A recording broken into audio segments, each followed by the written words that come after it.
Hey guys, today I'm going to be talking about the books that I read in October.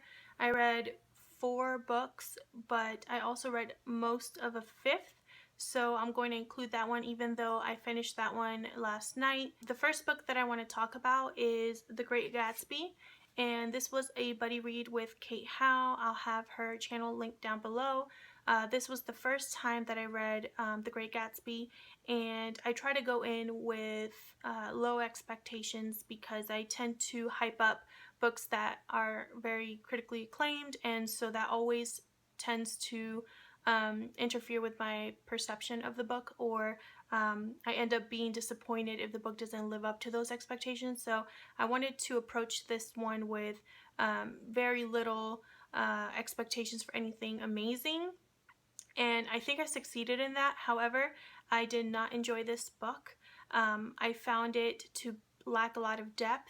It felt very anticlimactic, and the characters of Nick, Daisy, and Gatsby, I felt no connection to either of them, and I also felt like they themselves didn't have any true connection. I also thought that Gatsby as a character started off really strongly. I loved the mystery surrounding him, and then after I found out the truth about him and his life, I just pitied him, and I think that the way that the ending comes about and the whole tragedy surrounding the ending made it even worse. So I did want to say though that the writing in this was really nice. It started off really strongly for me. I was captivated by the first chapter, and then really nothing happened. I never felt that this was amazing or an interesting plot. I just felt sorry for most of the characters. That whole ending and how it came about, and how characters kind of just parted ways, it just left me with like a very meh feeling, and I didn't expect to get that type of feeling with a classic like this. The next book that I read was from the library, and I already returned it, but it was The Cruelest Month by Louise. This was a mystery, the third mystery in the Three Pines series. This mystery surrounds the same characters that we know and love from the previous 2 novels, except in this particular book, there is a seance that occurs with the people of the town, and unfortunately, one person that attended that seance is scared to death. And so at first, it seems like they were just scared, but over time, we figure out that they had some help. And so Inspector Gamache is now traveling to Quebec, into this little small town, and trying to talk to everybody and figure out what happened. And so the mystery begins, and I really enjoyed this one because I already know the characters from before.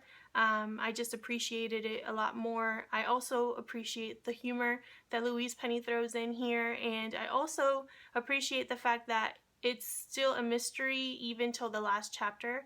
For me, I never know who it is. I never have any clue. I have my theories, of course, but I either am wrong half the time or my opinion changes throughout the book. So I really enjoyed this mystery, and I'm definitely going to be reading the next one. The next book that I read was As I Lay Dying by William Faulkner, and I read this with Adam from Memento Mori and Amanda Center here on BookTube. I have both of their amazing channels linked down below. I had a ton of fun buddy reading this with both of them, and this book really, I think, surprised us.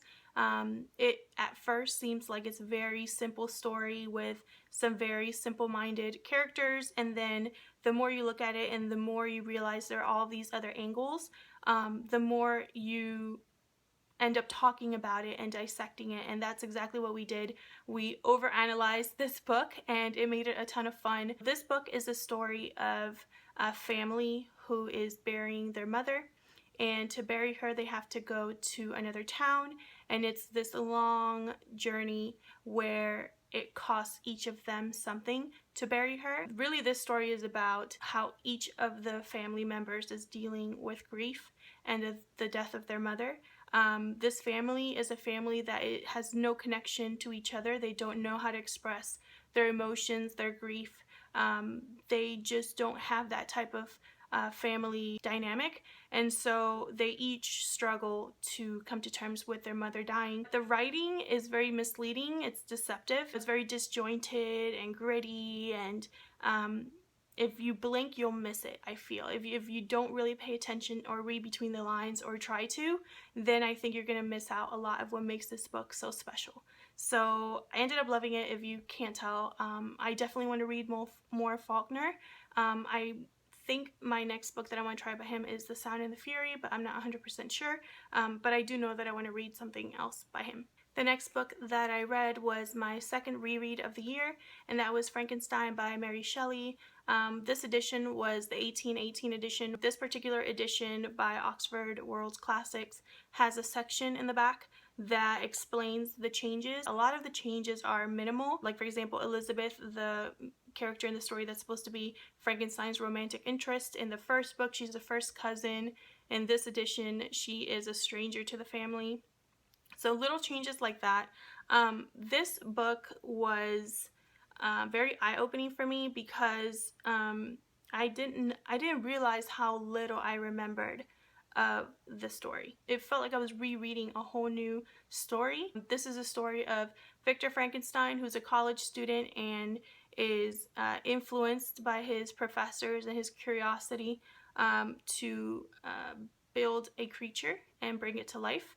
And that's when the monster is born, I guess you could say. The monster starts to realize that he is very different, he's hideous, and he doesn't fit in, and he wants to connect with people but ends up scaring them, and that causes a lot of resentment and bitterness for him. He's also very intelligent, which doesn't help matters because he understands that he's different, and that again brings a lot of resentment towards his creator. So what the monster does is he tracks down his creator and asks him or threatens him to create a partner for him. And Victor Frankenstein is grappling with this and having difficulty with this. He feels sorry for the creature he created, but at the same time he despises this creature. He finds him dangerous, and he should find him dangerous because the monster has done a lot of horrible things. So Frankenstein at first says, sure, I'll build you a partner, and then changes his mind, and the monster ends up pretty much ruining his life. And Victor Frankenstein's last mission before he dies is to track down this monster and kill him once and for all. So that's really the story of Frankenstein. It doesn't have any real similarities to popular culture or anything that we see in the movies that I think will surprise someone who knows of Frankenstein and think they know what the story is about, and then once they read this book they're going to figure out that it's really nothing like what you think it is. I was really frustrated with Frankenstein in this book, maybe because I'm older. I just wanted him to stop feeling sorry for himself and come up with a plan. But I understand that, you know, there's a lot to grieve for in his life, and he loses a lot of people that he loves, and so that constantly causes him to retreat and feel sorry for himself and just hate this creature. It was just a very sad story, but I do appreciate how Mary Shelley approached this whole concept of morality, how science can sometimes muddy the waters. I really loved the whole idea of this story, even though Frankenstein annoyed me. I really loved, as you can see, I have some passages that are kind of marked here.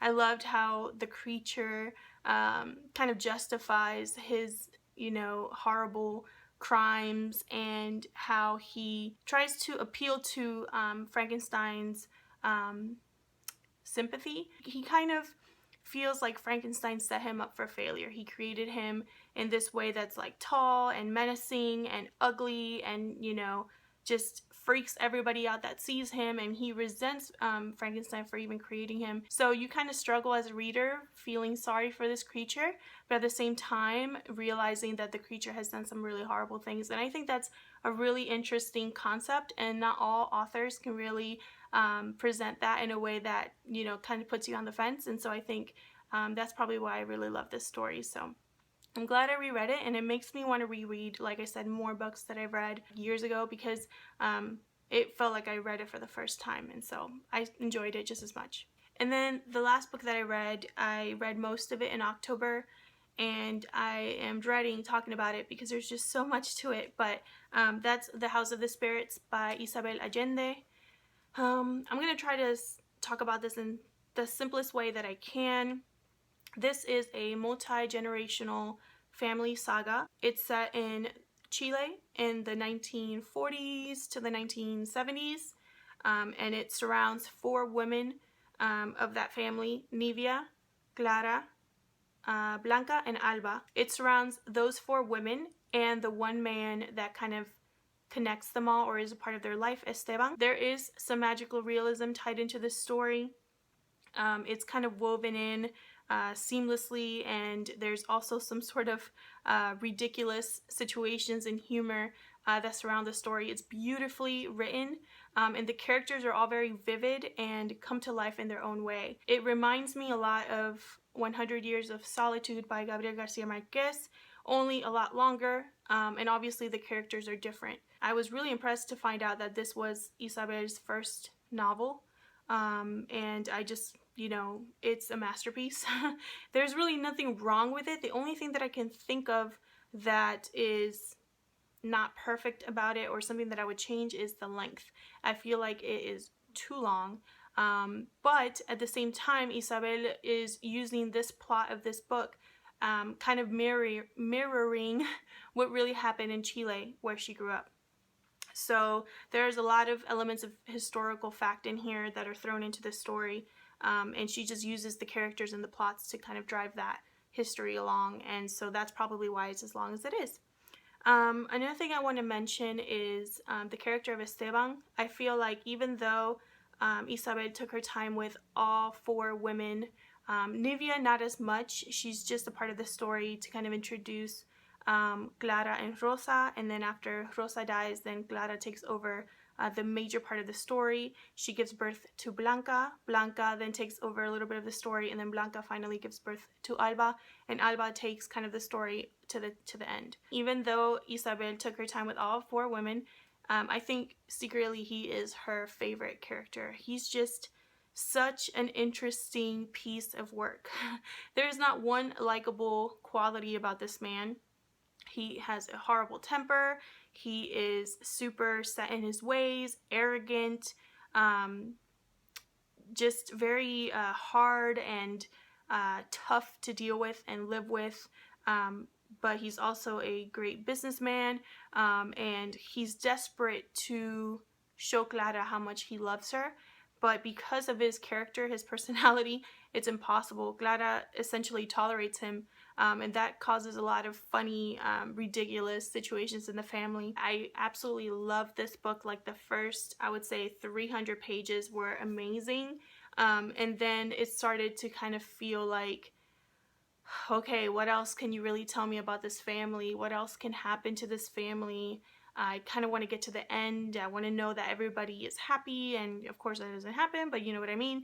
I just wanted it to come to a conclusion, and so that's why I feel like the length really hinders this book. I wish it would have been 200 pages shorter, but like I said earlier, because Isabel Allende wanted to incorporate the history of Chile, she really had to take her time and kind of build around that. That said, I absolutely loved this book. It's quickly become one of my favorites, and even though it is a lot, I mean, it's very similar to 100 Years of Solitude, which I also love, I still felt like it stands on its own. Let me know down in the comments if you've read any books that stood out to you last month, or any books that you recommend based on what I read and loved. Thank you so much for watching, and I'll see you guys in my next video. Bye!